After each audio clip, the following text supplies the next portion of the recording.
歡迎各位嚟到我嘅火辣講視頻道。開始之前，記得先撳訂閱啦、分享同埋點讚。今日想同大家傾一個好有趣嘅話題：俄羅斯雪國鐵路拒絕中國建造，其實係咪一場面子工程？如果你有留意國際新聞，應該都聽過俄羅斯要起自己第一條高鐵，由莫斯科去聖彼得堡，全長679公里，設計時速去到400公里。計劃喺2028年通車，但最令人意外嘅係，佢哋明明可以俾中國幫手起，中國高鐵技術成熟，成本又低，但俄羅斯偏偏唔要，寧願自己搞，仲要將成個項目交俾一間本土企業 Sinara 新納拉集團。點解會咁？係咪俄羅斯人傻咗，定係背後有啲我哋睇唔到嘅政治同安全考量？今日我哋就一齊拆解呢場雪國高鐵豪賭。首先要明白俄羅斯點解咁執着要起高鐵。俄羅斯係全世界最大嘅國家，領土橫跨歐亞，但人口唔夠1.5億，仲要大部分集中喺西部歐洲部分，東邊嘅西伯利亞同遠東地區，地廣人稀，資源豐富，但運唔出嚟，冇一條高效嘅交通動脈。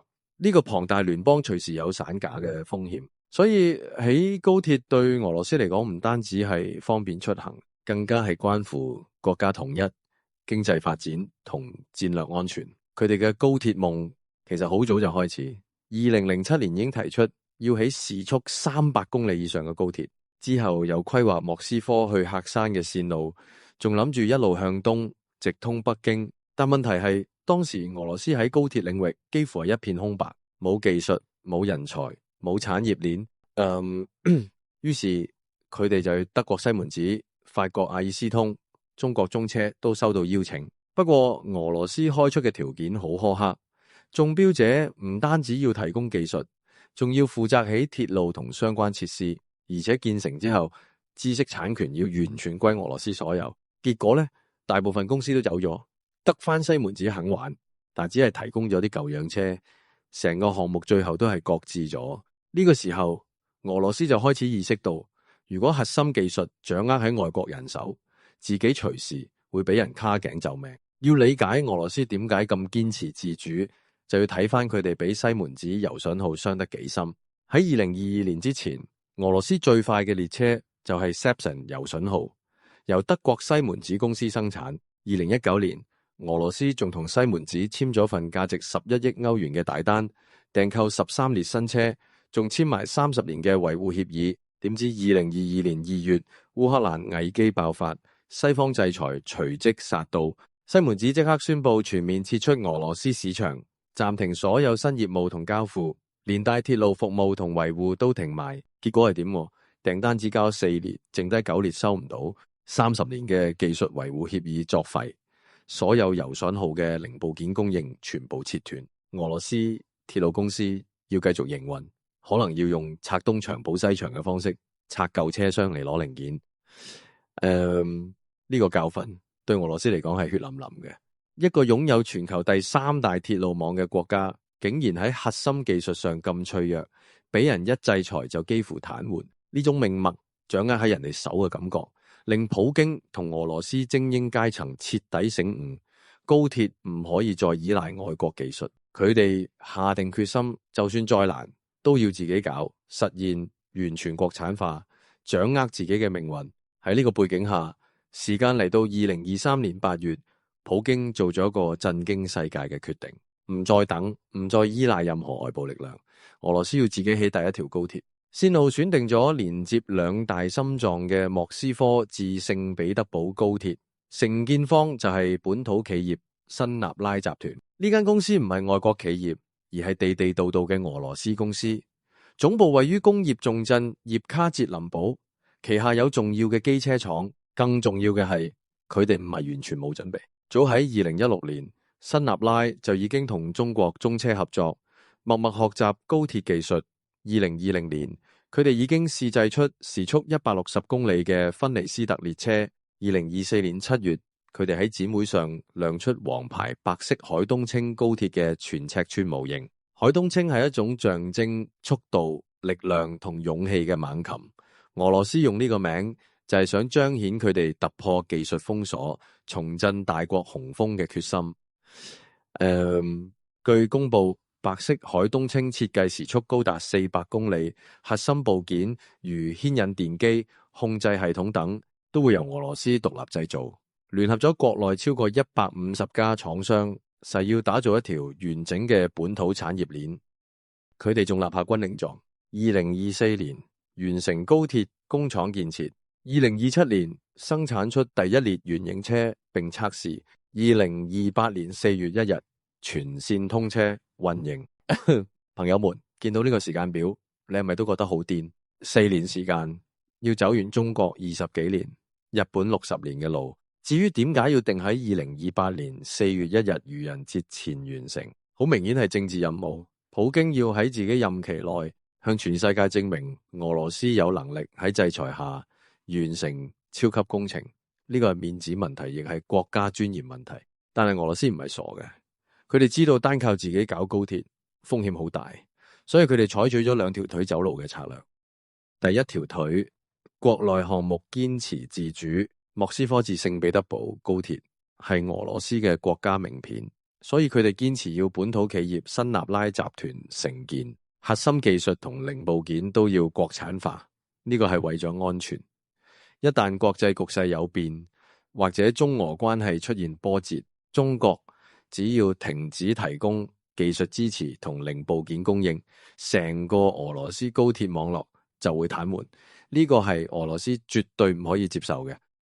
第2條腿，跨境項目繼續同中國合作。喺國內項目堅持自主嘅同時，俄羅斯喺跨境項目上依然選擇同中國合作。2024年3月，俄羅斯、中國同哈薩克斯坦簽署咗鐵路運輸領域嘅3方合作備忘錄，計劃聯合投資莫斯科州謝里亞季洛物流綜合體，開發霍爾果斯、謝里亞、季洛同西安阿拉山口線路嘅一體化運輸。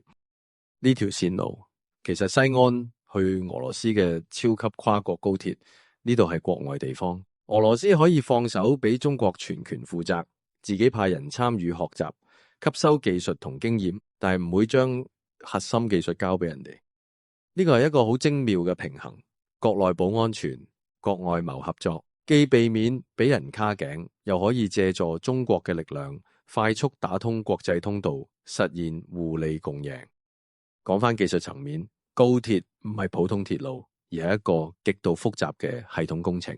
中國高鐵之所以成功，係靠10幾年嘅海量數據同經驗累積出嚟嘅。例如復興號累計行駛里程夠繞地球幾千圈，先至可以確保安全同可靠。俄羅斯想用4年時間由零追趕，就好似要求一個學生跳級讀博士，仲要即刻發表頂尖論文，難度極高。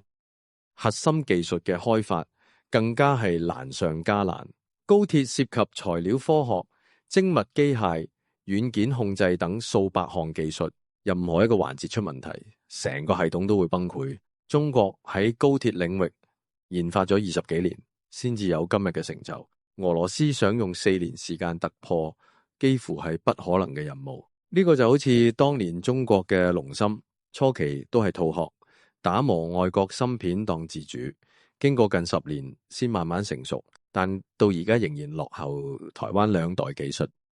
同樣道理，俄羅斯嘅白色海東青初期好大機會都係面子工程，列車可以行，但性能、可靠性、維護成本都未必理想。真正要實現完全自主，可能真係要等多10年、20年。既然核心技術短期內難以突破，俄羅斯點樣解決零部件供應問題？答案就係經中亞小國做中轉。點解要經中亞？因為中亞國家哈薩克斯坦同俄羅斯關係好，但又冇正式加入西方制裁，處於一個灰色地帶。歐盟同美國對俄羅斯實施咗多輪制裁，包括能源、金融、技術同運輸等領域，仲推出針對規避制裁行為嘅反制措施。如果中國公司直接將敏感零件賣俾俄羅斯，好易被視為協助規避制裁，隨時俾2級制裁波及。所以將貨先運去中亞，再轉口去俄羅斯，可以降低直接違規嘅觀感。中亞國家亦樂意做呢個角色，一方面佢哋同俄羅斯保持緊密經貿關係，例如同屬歐亞經濟聯盟，關稅同貿易規則相對寬鬆。另一方面，佢哋又可以賺取轉口利潤，同時避免公開挑戰西方制裁框架。呢個模式其實就係俄羅斯嘅平衡進口制度，容許未經商標持有人同意嘅商品經第三國轉口入境。中亞國家就係呢第三國之一，佢哋從中國、歐盟等地方進口商品，再以本國出口名義賣俾俄羅斯，中間賺取關稅同物流費用。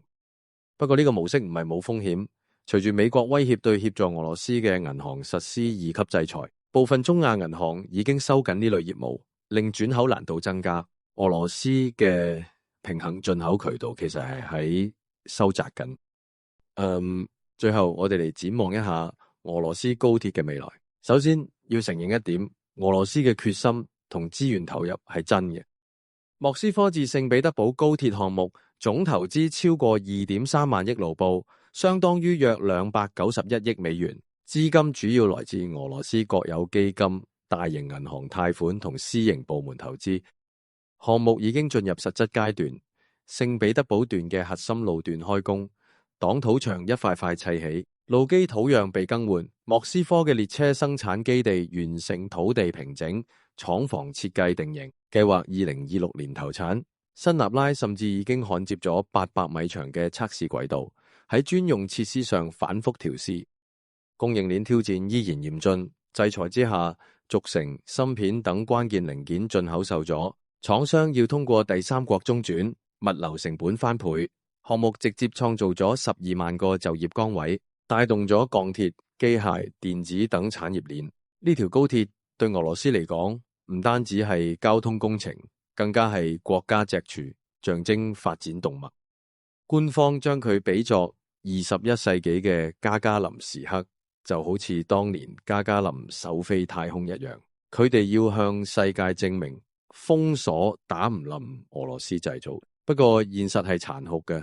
技術瓶頸、資金壓力、產業鏈缺陷，三大攔路虎橫行在前。好多人擔心呢個項目會好似 MC-21大飛機咁無限期跳票，但係呢次俄羅斯似乎真係冇退路。